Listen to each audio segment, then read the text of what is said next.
Hi all, welcome to Shenba Nivas. இன்றைக்கி ஒரு சூப்பரான அல்டிமேட் டேஸ்ட்டில் ஒரு டெசர்ட் ஐட்டம் தான் நம்ம பார்க்க போகிறோம். கண்டிப்பாக எல்லாருக்கும் பிடிக்கும். நம்ம ரெஸ்டாரண்ட்லலாம் ஃபலூடா சாப்பிட்ருப்போம். ஸோ அந்த ஃபலூடாவை வீட்டிலேயே செய்கிறதுக்காக இந்த மாதிரி ஃபலூடா மிக்ஸ், ரெடிமேட் மிக்ஸ் கடையில் விற்குது. நான் வந்து விக்கி ஃபீல்டோட பிராண்ட் எடுத்திருக்கேன். இந்த மாதிரி நிறைய பிராண்ட்ஸில் ஃபலூடா மிக்ஸ் இருக்குது, நிறைய ஃப்ளேவர்ஸ்லேயும் இருக்குது. நான் வந்து ரோஸ் மில்க் ஃப்ளேவரில் எடுத்திருக்கேன். ஸோ பால், இந்த மாதிரி 1 லிட்டர் பாலை வந்து நான் வந்து நல்லா காய்ச்சிட்ருக்கேன்.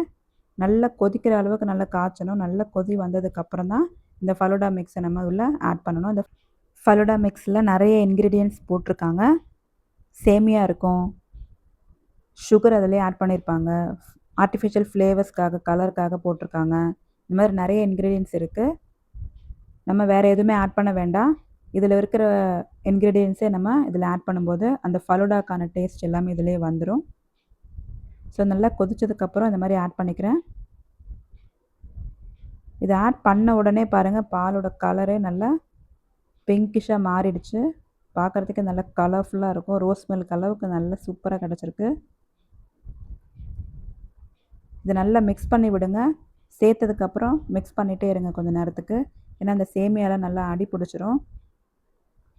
நல்லா மிக்ஸ் பண்ணிவிட்டு இதிலே சுகரெல்லாம் ஆட் பண்ணியிருக்காங்க. இந்த ஸ்வீட்னஸ் போதும்னு அப்படியே விட்டுறலாம்.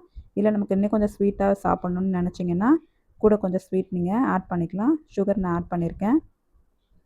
ஸோ இந்த மாதிரி நல்லா கொதிக்க விடுங்க. ஒரு 10 to 15 மினிட்ஸ் நல்லா கொதிக்க விடுங்க. அதுக்கப்புறம் உங்களுக்கு தேவையான நட்ஸ் எல்லாம் நீங்கள் ஆட் பண்ணிக்கலாம். நான் வந்து பாதாம், முந்திரி அண்ட் பிஸ்தாவை இந்த மாதிரி சாப் பண்ணி இதில் ஆட் பண்ணியிருக்கேன். கொஞ்சம் நிறையவே ஆட் பண்ணியிருக்கேன். நீங்கள் உங்களுக்கு எவ்வளோ தேவையோ நீங்கள் ஆட் பண்ணிக்கலாம். நிறைய ஆட் பண்ணிங்கன்னா ரொம்பவே நல்லாயிருக்கும் டேஸ்ட்டு சாப்பிடும்போது.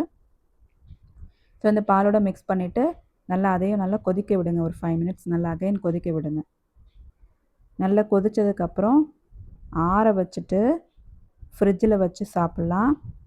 அதுக்கு மேலே நீங்கள் ஐஸ்கிரீம் ஸ்கூப் பண்ணி மேலே வச்சும் சாப்பிட்லாம். நான் இன்றைக்கி அந்த ஐஸ்கிரீம் எல்லாம் போட போகிறதில்ல.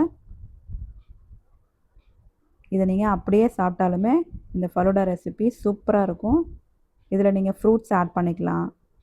எந்த ஃப்ரூட்ஸ் வேணுனாலும் உங்களோட விருப்பத்துக்கு ஏற்ற மாதிரி இதில் நீங்கள் ஆட் பண்ணிவிட்டு சில் பண்ணிவிட்டு சாப்பிட்டிங்கன்னா சூப்பராக இருக்கும். மேலே ஐஸ்கிரீம் ஸ்கூப் பண்ணி வச்சு சாப்பிடுங்க. என்ஜாய் பண்ணுங்கள். அடுத்து வேறொரு ரெசிபியோட பார்க்கலாம். டில் தென் பாய். தேங்க்ஸ் ஃபார் வாட்சிங்.